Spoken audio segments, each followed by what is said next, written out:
नमस्कार दोस्तों, आप सभी का स्वागत है हमारे YouTube channel study with you में। आज हम बात करने जा रहे हैं कैसे हम सीटेट को क्रैक करें। मतलब जो आज हमारी बातें होंगी, मतलब हमारी जो रणनीति होगी वो सीटेट को लेकर होगी।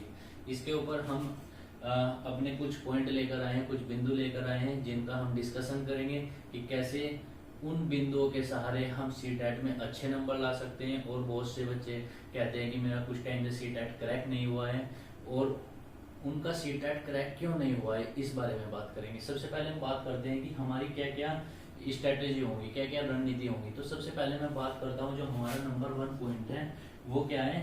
हम सबसे पहले हमको जानना है कि किसी भी एग्जाम का पैटर्न क्या है। अगर आपको किसी भी एग्जाम को क्वालिफाई करना है तो उस एग्जाम का आपको एग्जाम पैटर्न जानना बहुत ही जरूरी है। बहुत से बच्चे एग्जाम में तो बैठ जाते हैं, लेकिन वो करते क्या हैं, उनको एग्जाम का पैटर्न तक नहीं पता होता और एग्जाम को देने बैठ जाते हैं। एग्जाम होता है, उसके बाद पता चलता है वो 2 नंबर से रहेगी, 10 नंबर से रहेगी, 5 नंबर से रहेगी। तो किसी भी एग्जाम को देना है, चाहे वो सीटेट है, चाहे वो कोई सा भी अदर एग्जाम है, तो आपको उसका सबसे पहले क्या जानना जरूरी है, एग्जाम पैटर्न। फिर उसके बाद आती है आपका सिलेबस की। जो आपका सिलेबस सीटेट को क्वालिफाई करने के लिए सबसे मेन पॉइंट हमारा सिलेबस पे आता है। मैंने लगभग 60 से 70% बच्चे ऐसे मिले जिनको किसी को सिलेबस तक मालूम नहीं है। तो आप गूगल पे जाइए, वहाँ पे सर्च कीजिए कि आपका 1 to 5th एग्जाम है या फिर अपर वाला एग्जाम है, सेकंड सीटेट है, तो आप वहाँ पर सर्च कीजिए कि आपका सिलेबस क्या है। वहाँ पे मिलेगा, उसकी प्रिंट आउट निकालिए और उसके अकॉर्डिंग पढ़िए। सिलेबस में आपको मिलेगा कि हर सब्जेक्ट के आपके अलग अलग पॉइंट है, अलग अलग टॉपिक है, पॉइंट वाइज आप स्टडी कीजिए। इसके बाद आपके पास तीसरा जो पॉइंट आता है वो आता है आपका प्रीवियस पेपर।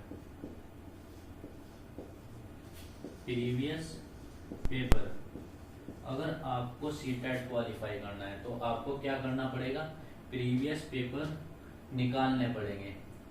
बहुत से बच्चे हैं कि जिनका कुछ नंबर से रहता है, मैं उनके लिए सबसे अच्छी बात बताऊं, आप कुछ मत कीजिए, पिछले 10 साल के पेपर निकालिए और उनको कम से कम 2 बार कर लीजिए पेपर से पहले। लगभग ये मान के चलिए 70 से 75% क्वेश्चन प्रीवियस पेपर से आते हैं।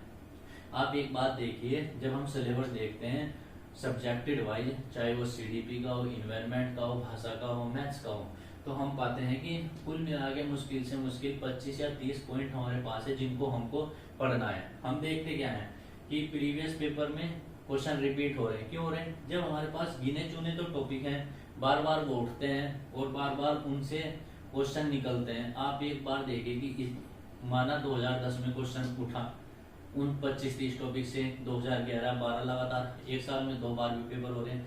कहाँ से वो नए क्वेश्चन लाएंगे? इतने हमारे पास टॉपिक तक नहीं है। तो इन चीजों को आप ध्यान में रख के आप देखेंगे कि आपका जो सीटेट है आप आराम से क्वालिफाई कर सकते हैं। एक हमारे पास मेन इंपॉर्टेंट जो लास्ट पॉइंट है वो क्या है, एनसीईआरटी। मैं आपको बताना चाहता हूं कि आपको सबसे पहली बात तो आती है क्रैक करने की। अगर आपको क्रैक के साथ साथ आपको अच्छे नंबर चाहिए सीटेट में, तो आपको सबसे पहले क्या करना पड़ेगा, एनसीईआरटी का रीडिंग करनी पड़ेगी। क्योंकि इन्वायरमेंट की अगर हम पेपर की बात करते हैं तो वो पूरा पेपर कहाँ से उठता है, पूरा पेपर एनसीईआरटी से उठता है। NCERT 3rd class, 4th class, 5th class, उन क्लास को उठाइए और उन क्लास की स्टडी कीजिए। वहां से आपको मिलेगा कि जो एनसीईआरटी जब आप पढ़ोगे तो आपको दिखेगा कि इन्वायरमेंट का जो पेपर उठा हुआ है वो सब का सब कहाँ से आता है, एनसीईआरटी से निकल के आता है। तो जो मैंने आपको 4 पॉइंट बताए हैं, इन 4 पॉइंट के सहारे आप क्या कर सकते हैं, इन 4 पॉइंट के सहारे आप सीटेट को क्रैक कर सकते हैं, क्वालिफाई कर सकते हैं। अब मैं बात करना चाह रहा हूँ कि जैसे हम देखते हैं कि कुछ यूट्यूब चैनल हैं, अदर आपको गूगल पे भी मिल जाएंगे, ऑनलाइन मिल जाएंगे, पेड कोर्स की बात करते हैं। तो मैं आपको सीधा बताना चाह रहा हूँ, अगर आप सीटेट की तैयारी कर रहे हैं, आपको पेड कोर्स खरीदने की कोई आवश्यकता नहीं है। क्योंकि ये जो पेड कोर्स वाला है ये सब इनके फंड है, कैसे अपने आप को प्रमोट करना है, कैसे अपने कमाई के साधन बढ़ाने हैं। अब आप एक चीज देखिए कि आपको सीटेट के लिए क्या चाहिए, सिलेबस चाहिए, एग्जाम पैटर्न चाहिए, प्रीवियस पेपर चाहिए, एनसीईआरटी चाहिए। इनके होते हुए ये सब चीजें आपको गूगल में मिलेगी, यूट्यूब पे फ्री में मिल जाएंगी, फिर पेड कोर्स की आवश्यकता क्या है। तो अंत में मैं आपसे यही कहूंगा, इन 4 पॉइंट को लीजिए, अपनी प्लानिंग बनाइए और उसी के हिसाब से अपना टाइम टेबल बनाइए। टाइम टेबल जब आप बनाओगे आप निश्चित तौर पर क्वालिफाई कर पाओगे। मुश्किल से मुश्किल अब कितने दिन बचे हैं, 20 से 25 दिन बचे हैं। आप एक एक पॉइंट सिलेबस से उठा के लीजिए और सीटेट को आराम से क्वालिफाई कीजिए, चाहे ऑनलाइन हो या ऑफलाइन हो, पढ़ना